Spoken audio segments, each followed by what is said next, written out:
Hello, my 11 subscribers and black sheep all over the world. Let me hear you.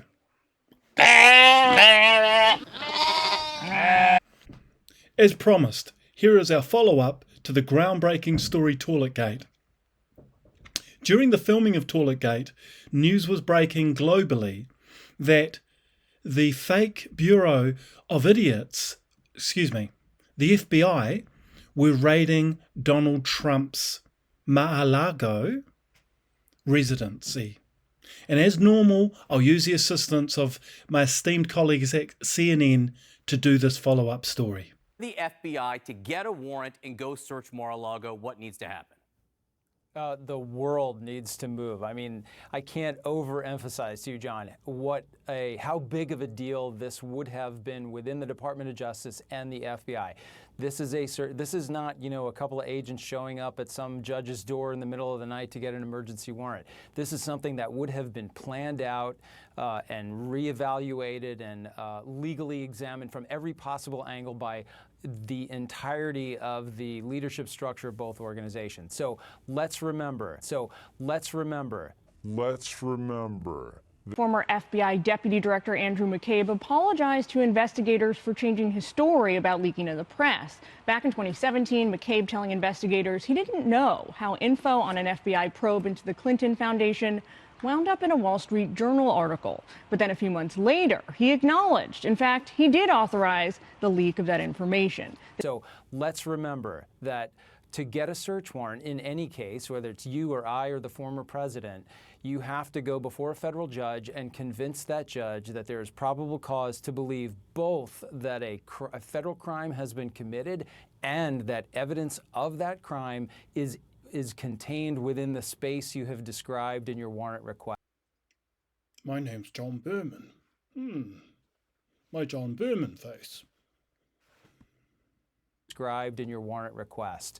So we have, in this situation, a federal judge who made that determination, giving the agents authority to enter that premises and search every part of the premises that might contain the items that are specifically described in the warrant. So if it's, for instance, documents, classified documents, things like that, and we don't know, but that's just a guess, then you could see why they would have the authority to search every space, every drawer, every safe, every closet, every desk that might contain those documents. Exactly, Andrew. Every space, every drawer, every safe, every closet that may contain those documents. But what about the toilet pipes? We have evidence, categorical evidence, that Donald has been communicating through the plumbing. So what were they doing? Not digging up the plumbing system. All right, Norm Eisen, the reporting from Caitlin here that this raid, this FBI operation, is in relation to the handling of presidential documents, including possibly classified documents. Why might that merit an FBI operation like this at the home of a former president? Well, John, in America, nobody is above the law. In America, nobody is above the law.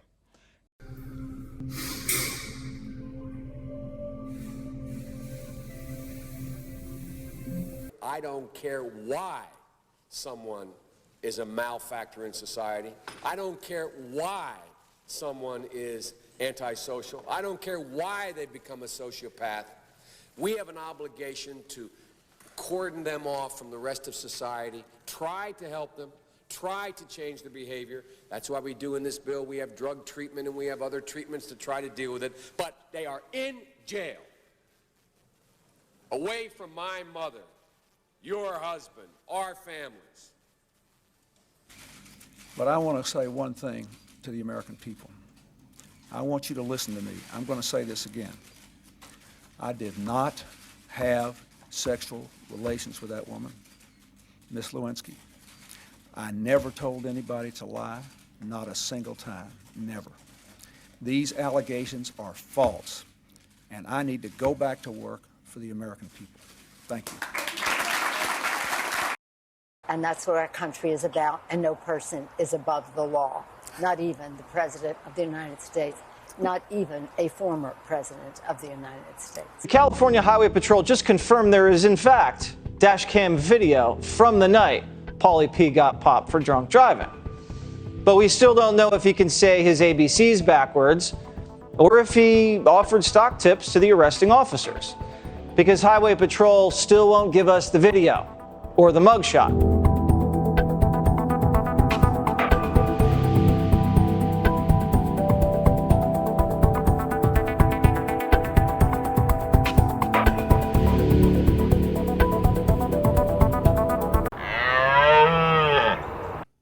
In America, nobody is above the law.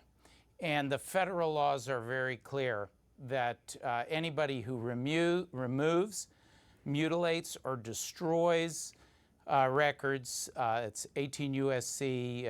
2071, is subject to penalties, including criminal penalties.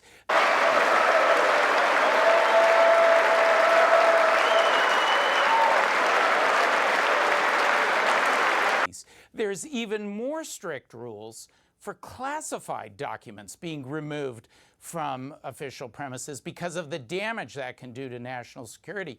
When I was the White House ethics czar, this was one of the first things that we trained everybody in the White House and the administration on, starting with the president and the vice president, because the rules are the same for everyone. Very serious for a search warrant to be served on a former president. It doesn't get any more ominous than that. First, when I got to work as Secretary of State, I opted for convenience to use my personal email account, which was allowed by the State Department, because I thought it would be easier to carry just one device for my work and for my personal emails instead of two. Looking back, it would have been better if I'd simply used a second email account and carried a second phone, but at the time, this didn't seem like an issue. Well, son of a bitch, nothing about the plumbing. Nothing about documents being flushed down the toilet. Unbelievable.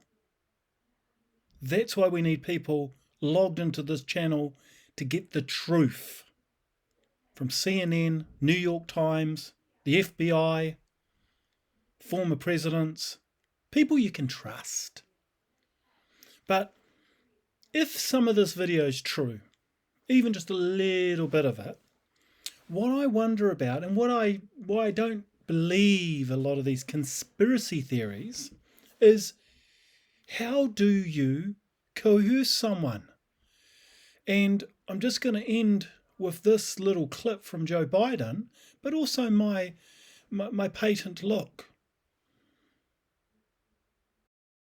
I remember going over convincing our team, or others to convincing us that we should be providing for loan guarantees. And I went over for, I guess, the 12th, 13th time to Kyiv, and I was supposed to announce that there was another $1 billion loan guarantee.